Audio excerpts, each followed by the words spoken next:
Friends, এখন বাজে দুপুরবেলা। এখন থেকে এই ভিডিওটা আমি চালু করলাম। আর আজকে হচ্ছে সপ্তমীর দিন, তাই জন্য সবাইকে জানাই মহান সপ্তমীর শুভেচ্ছা ও ভালোবাসা। আর আমার বাড়িতে কে কী করছে দেখিয়ে দিচ্ছি সবাইকে। আমার মা এখানে, এটা আমার মা, সবাই দেখেছে। এটাও হচ্ছে আমাদের বাড়ির বউ, আমাদের বাড়ির বউ বউ সব থেকে সুন্দরী বউ। বউ এখন কি করছে? এই যে টমেটো কাটছি। বউ এখন টমেটো কাটছে, টমেটো। আর বউকে দেখাবো, বউকে কত সুন্দর দেখতে। কেউ বলবে কত বয়স আমরা আন্দাজই করতে পারবেন না, তাই না বলো? 60 বছর। হ্যাঁ, বলতে নেই সব, একদম নয়, আমাদের বউয়ের অত বয়স নয়।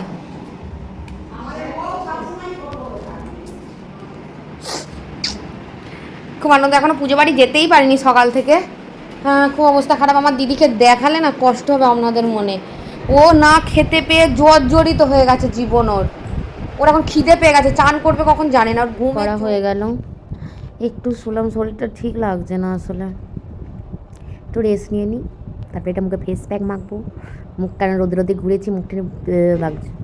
একটা সুন্দর নৃত্য পরিবেশনের জন্য আচ্ছা, আসলে সত্যি আদিবাসী মা দুর্গা এই দেখ আমরা ভিডিও আছে, এই হচ্ছে বউ নয় কোনো, এটা বাচ্চাও মেয়ে। আমরা এখন আমাদের এখন অনুষ্ঠান হচ্ছে, অনুরোধ জানাই, তাই না বল? মোহর যেন আরো সুন্দর করে নাচ প্র্যাকটিস করে এবং আগামী বছর। আপনাদেরকে আর আমি ভিডিও শোনাতে পারছি না, কারণ হচ্ছে এখানে গান চলছে, আর গান দিলেই তো কপিরাইট পড়ে যাবে। আর কপিরাইট পড়লে তো আর ভিডিওটা দেখা যায় না, প্রাইভেট হয়ে যায়। তো এখানে আমাদের একটা দাদা, তার বউ আর তার মেয়ে ডান্স করছে, খুব সুন্দর ডান্স করছিল, কিন্তু গানটা মানে দিতে পারছি না। এটা হচ্ছে খুব একটা খারাপ জিনিস। আর আমাদের বাড়ির পুজো, তো আমাদের নিজেদের মতন পাড়ার ছেলে মেয়েরা সবাই ডান্স করে। আবার পাড়া বলছি, আবার বাড়ির পুজো বলছি কেন, আমাদের পাড়াটাই হচ্ছে আমাদের একটা জ্ঞাতি গোষ্ঠী। আশা করি আপনারা বুঝতে পারছেন আমি কি বলতে চাইছি।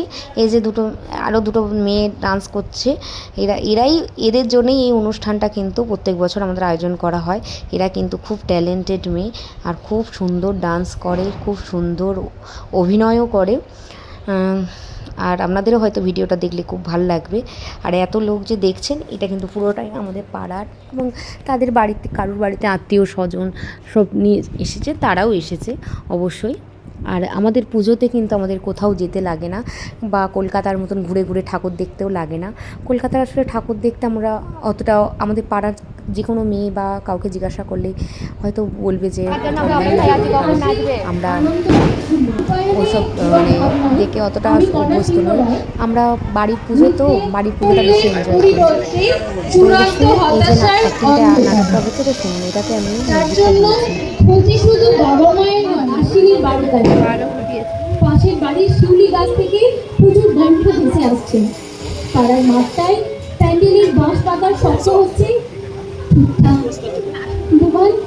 এই প্রথম এই বাড়িতে তোর জন্মদিন পালন হচ্ছে, কোনো হাসি হুল্লোড় আনন্দ ছাড়া, শুধু ফুলচন্দন আর চোখের জলে। দোতলার বড় বারান্দার শেষে একটা টেবিলে বিছানার চাদর বিছিয়ে খুব সুন্দর করে রাখা হয়েছে তোর বাঁধানো ছবি, গলায় রজনীগন্ধার মালা, ছবির কুমারের কপালে চন্দনের ফোঁটা। তোর মনে আছে কুমার, তোর জন্মদিনে আমি তোর কপালে চন্দনের ফোঁটা এঁকে দিতাম, তুই চুপটি করে অপলক চেয়ে থাকতিস আমার মুখের দিকে। আমার বাঁ হাতের আঙুলে মাপ করে ধরা থাকতো তোর নরম গাল দুখানা। তুই সব ভুলে গেছিস ভুবাল, আমি ভুলিনি, ভুলতে পারিনি। ঝলমলে আলোর রংবাগানি রসনা থেকে তুই আমাদের ছুঁড়ে ফেলে দিয়ে গেছিস এক ভীষণ গভীর ভয়ঙ্কর অন্ধকার। তোর জন্মদিনে তোর বাবা বাজিয়ে দিতেন গান জোরে, দেওয়ালে দেওয়ালে ঝুলিয়ে দিতেন কাগজের রঙিন নকশা করা লণ্ঠন, বেলুন। আমরা সবাই নিমন্ত্রণ করতাম। রান্না হতো কত রকমের খাবার, কত কচি কাছার ভিড়, তোর স্কুলের বন্ধু আর তার বাবা মায়ের বন্ধু। এই প্রথম এ বাড়িতে তোর জন্মদিন পালন হচ্ছে, বাজছে না গান, উঠছে না খুশির বেলুন, কাগজের লণ্ঠন, বাতাসে ভাসছে না শুভম মুখ। ক্লাস 7 উঠেছে, স্কুলে ভালো মিয়া বলে দমে নাম করতাম। কোনো দিদিমণির সঙ্গে মাথা টোপ করে কথা বলতাম লাই, সেই মিয়াতই এখন ছোট লোক হয়ে গেছে, জন কথাটা বলতে মানা উটোই বলছে। হ্যাঁ, জিন কথাটো বলছিল, সন্ধ্যাবেলায় বাপ বাড়িতে এসে খাটিয়ায় বসে বিড়ি টানতেছিল। বসে বসে মাকে কত কি বুঝাই দিল, শুনো কাল কুটুম লোক আসবে, ভালো করে জল টল দিবে যেন লছেদ্দ হয় না, কাবেরীকে নীল দুটো শাড়িটা। এই যে অ্যাক্টিংটা দেখলেন, এটা আমাদের পাড়ার একটা বৌদি হয়। উনি এই কবিতাটা বলছিলেন সুন্দর করে, আর ওনারা তার সঙ্গে ডান্স করছিলেন।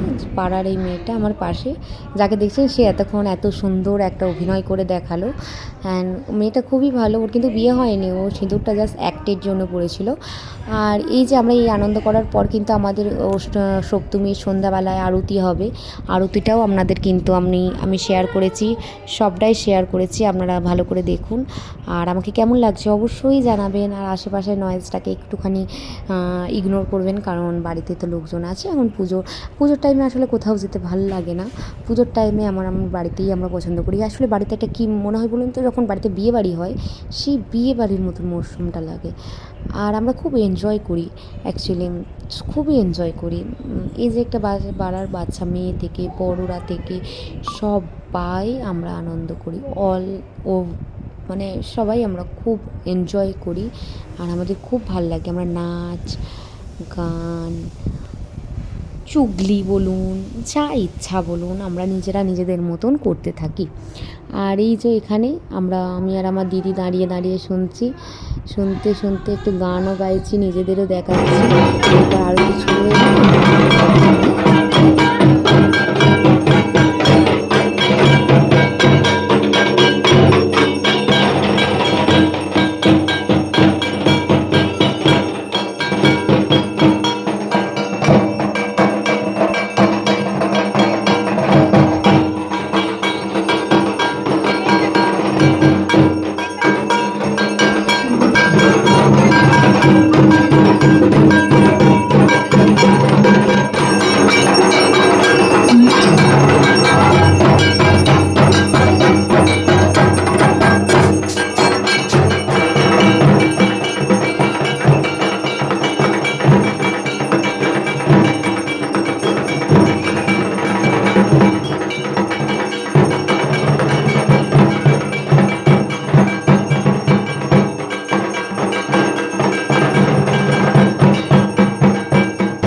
এই যে এখানে আমি পাশের বৌদির সাথে আনন্দ করছিলাম, এবং পাড়ার মেয়েদের সাথেও আমরা একটু নাচানাচি করছিলাম, ভিডিও করছিলাম।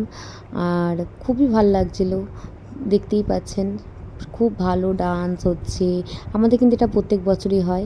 এদের সবাই সিঁদুর পরে আছে, এরা কিন্তু সবাই খুব বাচ্চা মেয়ে, এরা মানে এখন টিনেজার এজে চলছে। তো খুবই ভালো। আর চলুন আমি আমার বান্ধবীকে দেখাবো। এবার আমাদের ডান্সের পালা, আমরা ডান্স করছিলাম। সববার ডান্স হয়ে যাবার পর, আরতি হয়ে যাবার পর আমরা ডান্স করছিলাম। কী গানে ডান্স করছিলাম বলুন তো? সেই চলো পলায়ে যাই, ওই গানে ডান্স করছিলাম। আমরা খুব আনন্দ করছিলাম। আর খুব ভালো লাগে আমাদের এই পুজোটাই। 4টে দিন দেখতে দেখতে দেখুন কেটেও যাচ্ছে দিনগুলো। পুজো এলে তো তাড়াতাড়ি কেটেও যায়, এটাই হচ্ছে একটা দুঃখের কথা, আর কিছুই না। আর ভালো লাগে সব কিছুই। আপনারাও হয়তো সবাই খুব আনন্দ করছেন। কেউ কলকাতায় ঠাকুর দেখতে যান এদিক ওদিক, কারোর আবার বাড়িরও পুজো হচ্ছে। চলুন বাই।